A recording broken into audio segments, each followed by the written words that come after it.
calendar. Now, the difference here then is that October 28, 2011, it falls on a date that is 13 Ahau, whereas the December 21, 2012 date does not fall a date on that is 13 Ahau. And so there are then, these are a few things. The second thing I'd like to add here is that,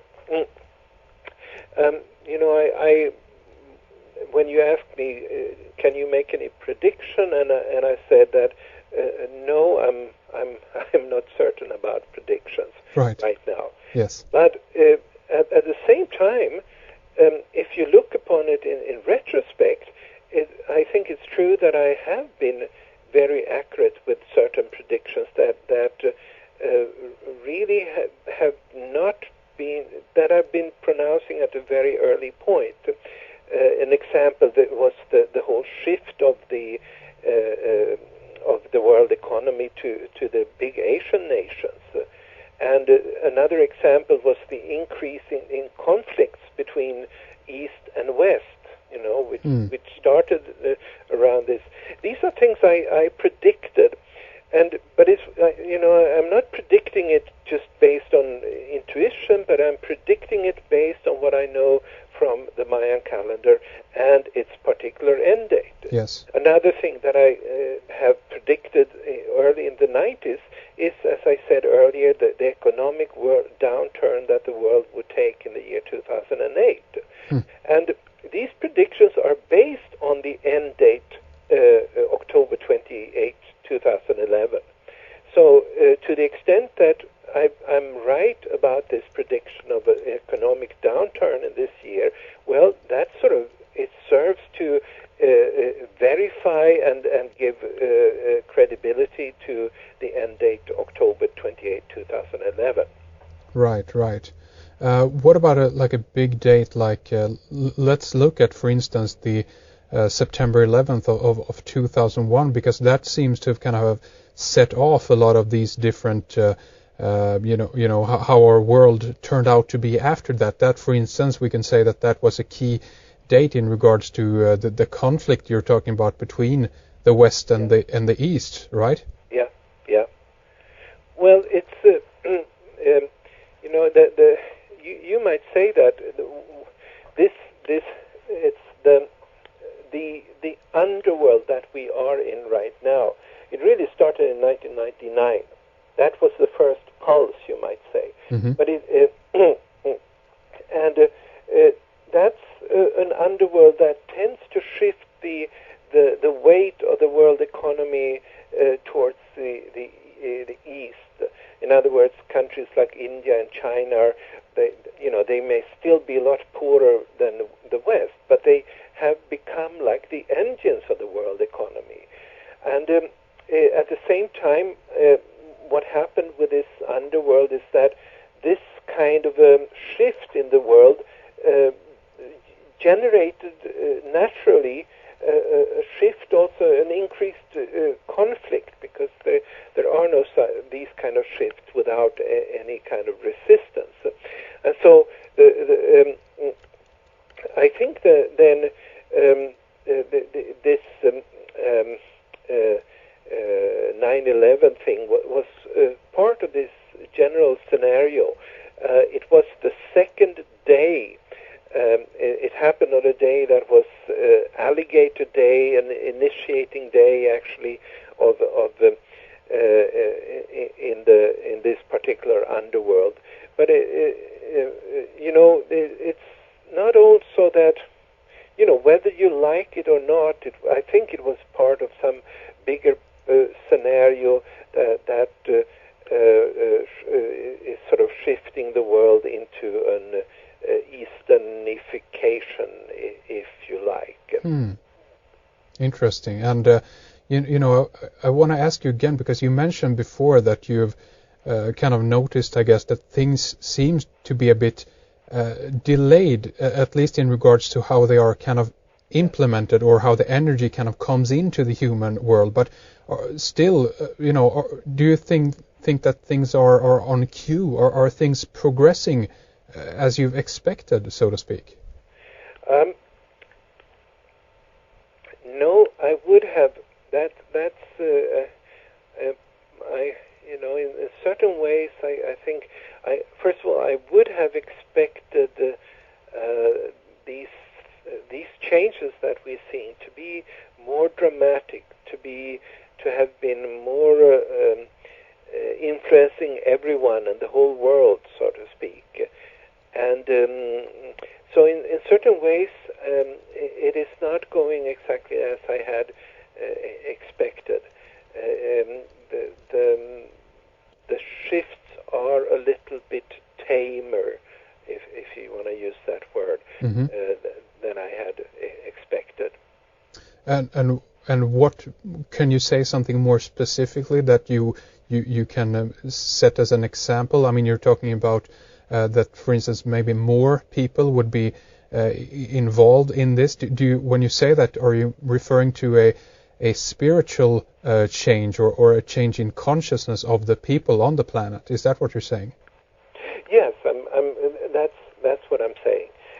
I would have expected that the spiritual change would be more widespread and more visible, so to speak. I mean, there's a lot of people saying that these are there's a lot of changes going on under the surface, under the radar, so to speak. Yes. And that's quite possible, but I would have thought that the spiritual change would have been a little bit broader and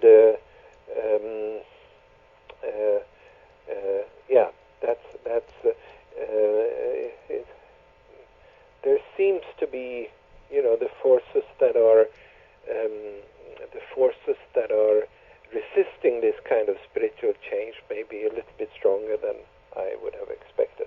And what would you say that those forces actually are? Or do you think that they are political or something of that nature? Well, yeah, I would say so.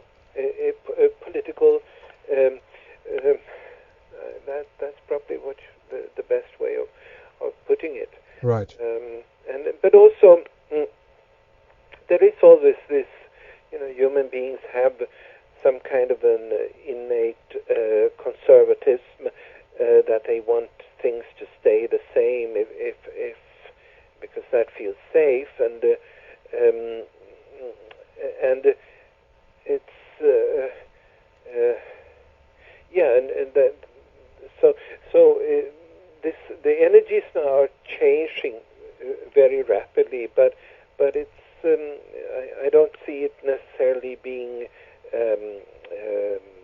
so strongly affecting people as I would have expected. Yeah. Right. So, but do you think though that we might see this in the future, that this is actually on the rise? This is something that is coming, but it's again kind of coming with that slight delay. So as we progress towards the years here and up towards the completion or what have you of the calendar, that this is it's gonna progress and increase as the years pass by here.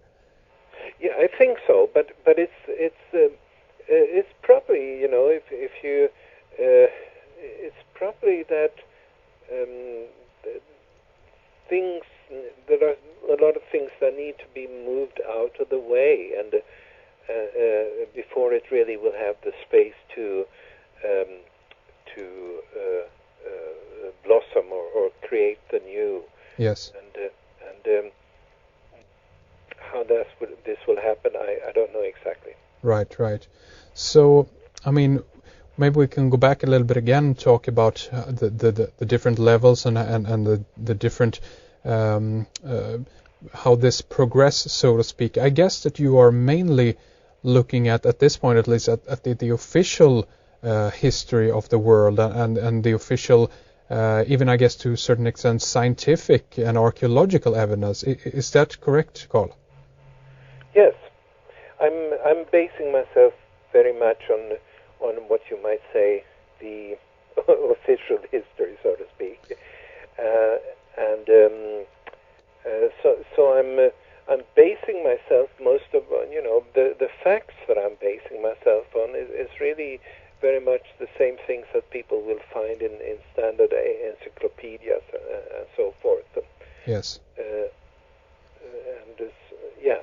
So you're not, I don't know if you're familiar with the work of, let's take Michael Cremo, for example. He's looking at, forbidden archaeology, what is known as OOP arts and out-of-place artifacts, things that the human race have been around for potentially millions of years. This isn't something that is incorporated, so to speak, within your theories. Is that correct? Yeah, that's correct.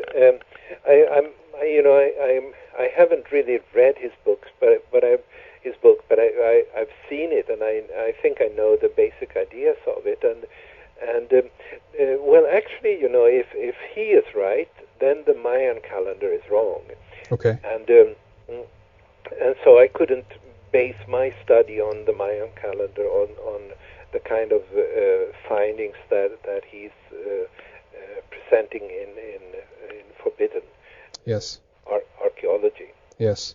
Okay, so why don't we talk a little bit about your new work? You're writing on, I guess, a new book right now then, and as I understand it, you are going to mainly focus on creation, or we can call it evolution, and that this is within the context of what Darwin, of his theory, but what you're overlaying on top of that is that there actually is a plan and a purpose to it instead of random events. Is that correct, Carl? Yeah, that's correct. I'm halfway through writing a new book, and it's I look upon it more as an alternative to Darwin's theory of evolution, but it's a theory of evolution, and I think it's come to be a little bit misunderstood there, that some people think that he was the one that invented evolution or something like that. But there were many other people, actually, biologists around his time that presented evolution as a concept for biological evolution.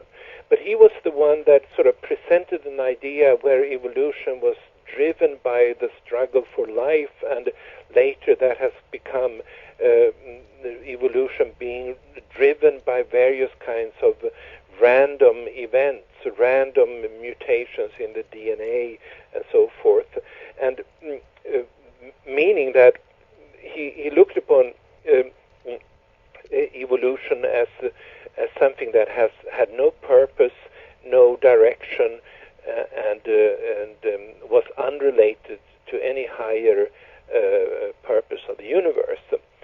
And in Europe, this is not a big issue. It's almost like people have bought Darwin's thinking without much consideration, I would say. Yes. In the United States, it's a different story, because there are big groups of Christians that are objecting to this, and they maintain that it's not, life is not a random event. There is we're all created by God in their ways of saying it. Yes. And this is a very heated topic of debate still. And, I think basically they are right in that. Not in the sense that, the world is just 5,000 years or something like that. That's just being fundamentalist and sort of just saying that the Bible is right in every word. But I think they're right in the sense that we are, we did not just come about as random pieces of matter, but we are part, our lives, our biological evolution has led us to the human being, and we're part of a higher purposeful plan. And so what my new book is about is to describe how this plan actually works. And I'm quite excited about writing this particular book, because it sort of brings me back also to my old scientific